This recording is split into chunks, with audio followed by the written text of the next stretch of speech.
The next theorem says, for each prime p and each positive integer n, the roots of this polynomial x raised to power pn minus x belonging to zpx in the splitting field over zp are all distinct and form a field f with p to the power n elements.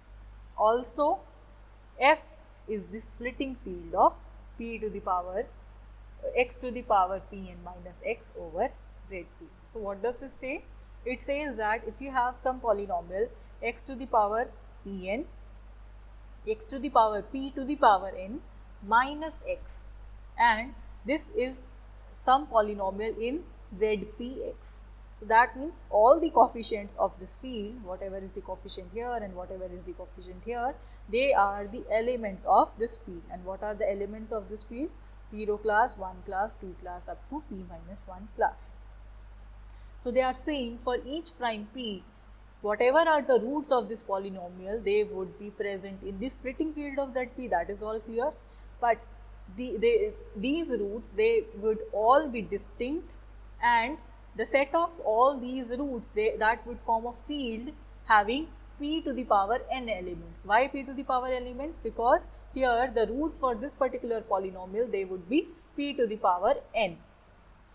So whatever are the roots of this polynomial, they will form a field, and that field would act as the splitting field of this particular polynomial. Splitting field means you can write this particular polynomial as the product of linear factors.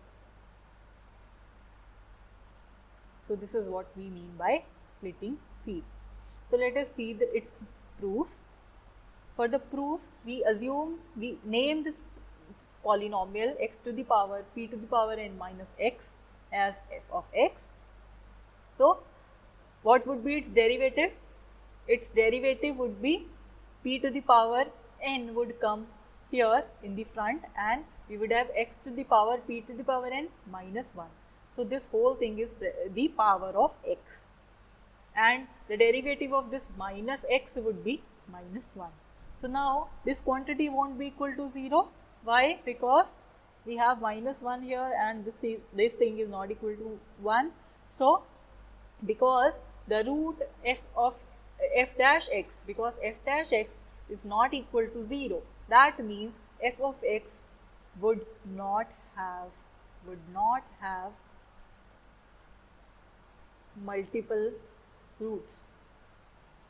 So this is according to the theorem that we have studied. Therefore, the polynomial f of x that cannot have multiple roots within it, and all the roots of this polynomial would be distinct.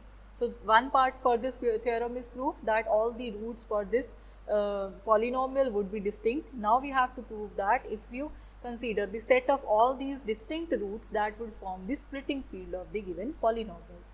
So for that, what we do, we'll collect all the roots of this polynomial, and we will show that it forms the splitting field of the given polynomial f of x over zp.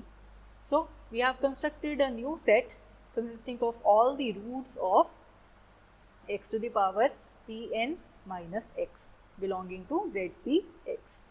So now to prove this to be the splitting field, first we have to prove this to be the field. For that, what we do, we take any two roots, say alpha and beta are any two roots where beta is not equal to 0. Then if we show that the addition of these two also belongs to this field, and a alpha beta inverse also belongs to this field, then this becomes the field, subfield. Okay. So alpha beta, if they are to any two roots, so that means we are to check whether alpha plus minus beta would also be a root. If this would also be a root, so it will satisfy this polynomial f of x is equal to x raised to power p to the power n minus x. So because alpha is a root, so that means f of alpha is 0. And what was f alpha? F alpha was the same polynomial where now you have replaced x with alpha. So this polynomial is equal to 0. So from here you get alpha raised to power pn is equal to alpha.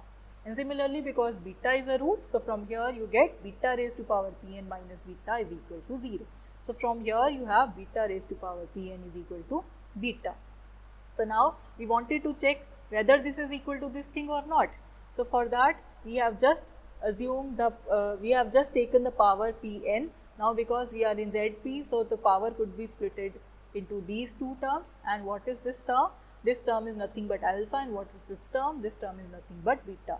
So from here we get alpha plus minus beta raised to power Pn is equal to alpha plus minus beta, or in other words you can write alpha plus or minus beta raised to power Pn minus alpha plus minus beta, that is equal to 0. So that means this alpha plus minus beta also satisfied f of x, therefore this becomes the root of f of x.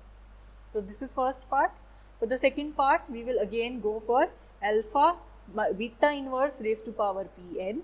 So it would be alpha power Pn and beta inverse power Pn, or beta power Pn inverse. So this is nothing but alpha, this is nothing but beta. So we have this quantity as equal to alpha beta inverse. So from here also we can say this alpha beta inverse is a root of fx. Thus the set of roots of f of x that forms a subfield of the given splitting field. So next we have to show this form the splitting field. So it is quite obvious that because all these roots they are distinct in nature, so we can say it is equivalent to the splitting field of f of x because all the roots are distinct, and the given polynomial could be written as the product of linear factors in f. So therefore the given field is represented by the splitting field of the given polynomial f of x. So I hope this is